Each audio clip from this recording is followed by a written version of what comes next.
Kelanchal times, हर खबर पर हमारी नजर।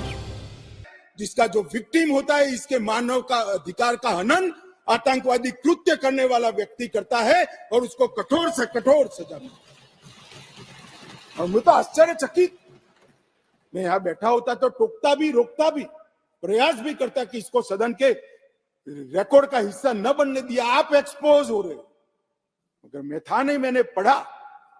इसका बचाव करते हैं। किस जमाने में जी रहे? अंग्रेजों का शासन नहीं है, कांग्रेस का शासन नहीं है, ये भारतीय जनता पार्टी और नरेंद्र मोदी का शासन। यहां पर आतंकवाद को बचाने की कोई दलीलें काम में नहीं ली जाएगी, परंतु इसके दुरुपयोग न हो, इसके लिए इसकी व्याख्या भी हमने बड़ी स्पष्ट की है। इसकी व्याख्या की है, क्या की है? जो कोई भारत की एकता, अखंडता, संप्रभुता, सुरक्षा और आर्थिक सुरक्षा की प्रभुता को खतरे में डालता है और किसी भी वर्ग में आतंक फैलाने का प्रयास करता है, आइदर और साइड से, उसको आतंकवादी घटना कहा जाएगा। उसका विवरण दिया है। डायनामाइट, विस्फोटक पदार्थ, जहरीले गैस, न्यूक्लियर का उपयोग, ऐसी घटनाओं में जब कोई भी मृत्यु होती है तो ये घटना करने वाला आतंकवादी कृत्य में लिप्त माना जाएगा। अब इसमें कहां दुरुपयोग की गुंजाइश है? मगर मन में एक भय पड़ा है मान्यवर, वो भय से ये विरोध जन्म लेता है और मैं तो मानता हूं ये भय तो रहना ही चाहिए, रहना ही चाहिए, रहना ही। जो आतंकवादी कृत्य करते हैं उनके प्रति कोई दया भाव नहीं होना चाहिए। कठोर से कठोर इनके लिए कानून का प्रावधान होना चाहिए और ये नरेंद्र मोदी सरकार का उचित ही निर्णय है कि आतंकवाद के लिए ये कानून में हमने जगह दी है। उसके बाद भारत सरकार, किसी राज्य सरकार, विदेश की सरकार, अंतरराष्ट्रीय सरकारी संगठन के सुरक्षा को बाधित करने वाले कृत्य भी आतंकवादी माने जाएंगे। मान्यवर, मैं नहीं मानता इसमें कहीं पर भी कोई गुंजाइश बची है कि इसका दुरुपयोग हो। और मैं सदन को आश्वस्त करना चाहता हूं, कानून तो लिखी हुई चीज है, इसका अमल करते वक्त अगर कोई इसका दुरुपयोग करता है, यहां तक हमारी सरकार का सवाल है साहब, हम उसको रोकेंगे भी और उसको नश्यत भी करेंगे, सजा भी देंगे। और सबसे ऊपर कोर्ट है। अगर किसके ग्रीवेंसेस है तो ये आतंकवाद को रोकने का प्रोविजन भी कोर्ट के ऊपर तो नहीं है।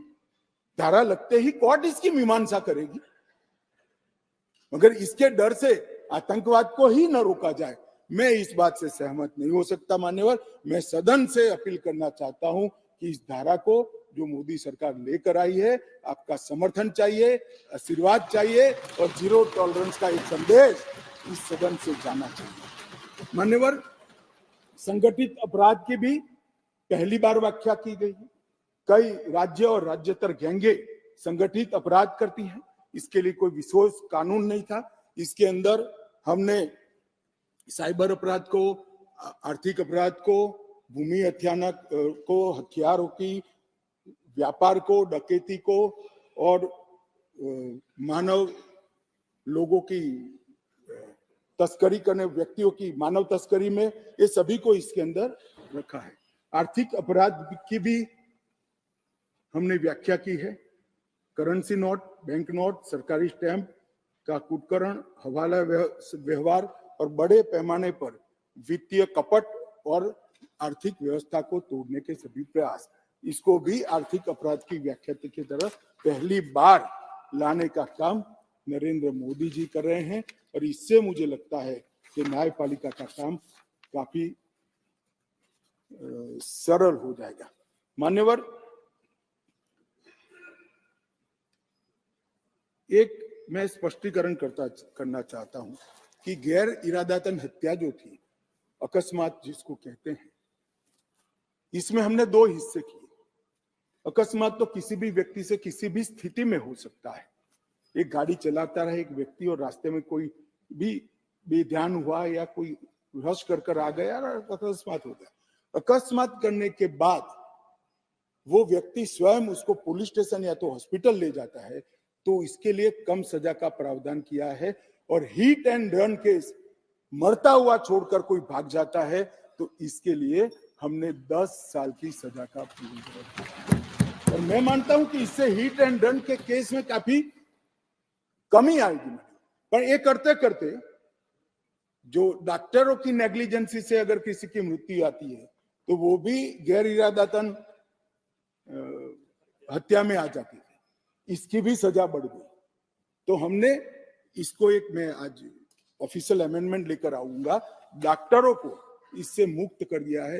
इंडियन मेडिकल एसोसिएशन ने मेरे सामने रजूआत करी थी, हमने इसको मुक्त करने का प्रावधान किया है। मान्यवर, मॉब लिंचिंग का नया प्रावधान हम लेकर आए हैं।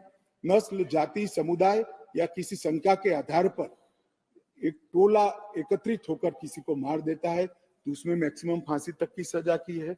स्नैचिंग के लिए कोई कानून नहीं था, चैन स्नैचिंग होते थे, मोबाइल होते थे, और अलग अलग धाराओं में अंत में कानून के गैप का फायदा उठाकर वो छूट जाते हैं थे। स्नैचिंग के लिए भी हमने कानून लाया है।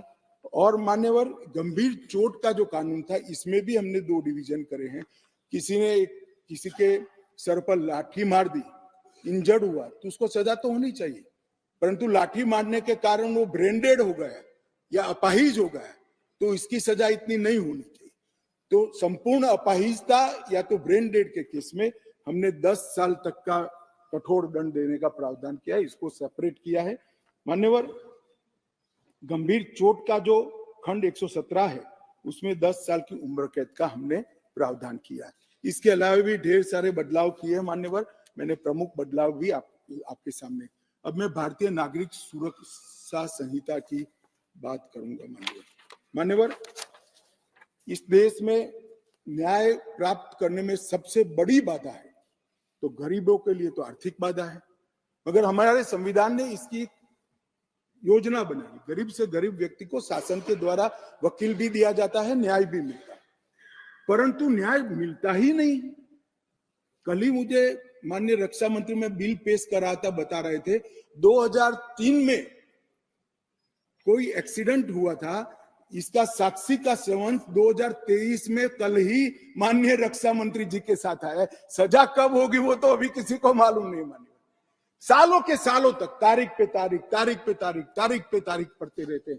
पुलिस न्यायपालिका को दोषी करती है, सरकार पुलिस और न्यायपालिका दोनों को दोषी करती है, और पुलिस और न्यायपालिका बैठती है तो सरकार को दोषी करती है। सब एक दूसरे के पीछे कानून का सहारा लेकर हमने इस कानून में ढेर सारी चीजों को हमने स्पष्ट कर दिया। मैं इसको बहुत बारीकी से बताना चाहता हूँ मान्यवर, क्योंकि ये समझना कानून बनाने वालों के लिए बहुत महत्वपूर्ण। मान्यवर, पुलिस द्वारा दंडित कार्यवाही सीआरपीसी में कोई समय निर्धारित नहीं। आप एक कंप्लेंट देते हो, इसका संज्ञान वो 10 साल के बाद भी ले सकते हैं। अब 3 दिनों के अंदर ही एफआईआर दर्ज करनी होगी अगर प्राथमिक जांच होगी, इसको कंपलसरी कर।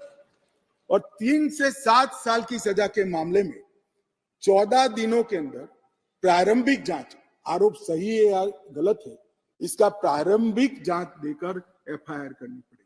तो ज्यादा से ज्यादा आप 14 दिन तक प्रारंभिक जांच कर सकते हो, और छोटी सजा है तो 3 दिन के अंदर ही एफआईआर रजिस्टर करनी पड़ेगी। सबसे पहली न्याय में समय की कटौती यहां होगी। अब जांच रिपोर्ट जो जिला मजिस्ट्रेट को भेजना है, इसके लिए भी कोई समय के प्रावधान नहीं था, हर कर दिया। अब 24 घंटे में तलाशी रिपोर्ट के बाद 24 घंटे में उसको न्यायालय के सामने रख दिया जाएगा, आप उस पर बैठ नहीं सकते हो। मेडिकल प्रैक्टिशनर और चिकित्सा जांच की रिपोर्ट, मेडिकल हुआ, कोई समय मर्यादा नहीं। जब उसकी आत्मा कहेगी, जब उनको समय होगा, सारी परेशानियों से वो मुक्त होगा जाए, तब देंगे। अब हमने बिना किसी देर से बलात्कार पीड़िता की रिपोर्ट को भी 7 दिन के अंदर पुलिस थाने में और न्यायालय में डायरेक्ट भेजने का काम हमने यहां निश्चित किया। मान्यवर, पहले चार्जशीट का समय नहीं, 60 से 90 दिन में चार्जशीट करने का एक कानूनी प्रोविजन था, परंतु री इन्वेस्टिगेशन, मेरी जांच चालू है, ऐसा कर सालों सालों तक चार्जशीट लटकाए जाते थे, केस लटकाए जाते थे और लोग केस से परेशान होते। हमने कह दिया कि 60 से 90 दिन का जो समय था वो तो रहेगा और 90 दिन के बाद और 90 दिन तक ही फर्दर इन्वेस्टिगेशन कर पाओगे।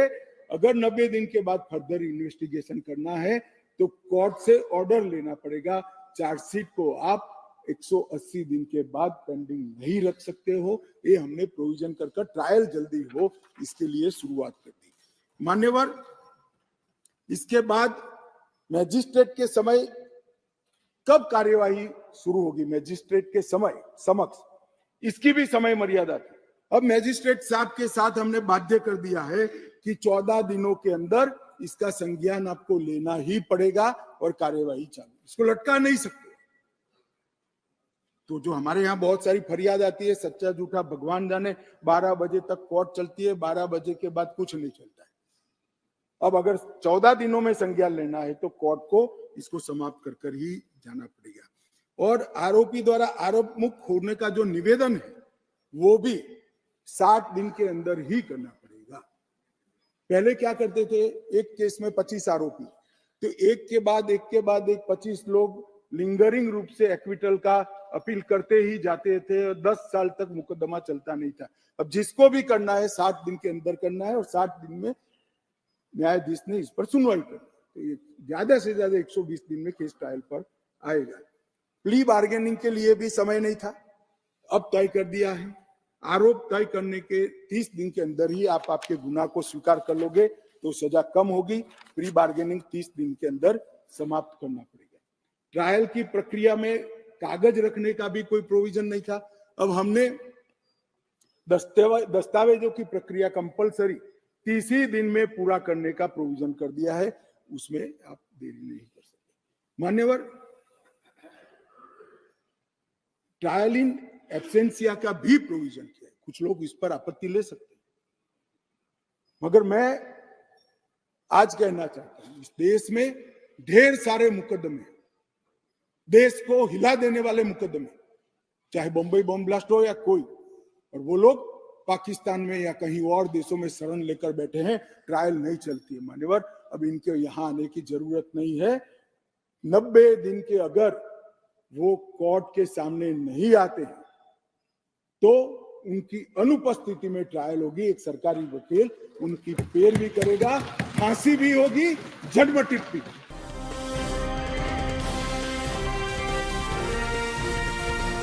केलांचल टाइम्स, हर खबर पर हमारी नजर।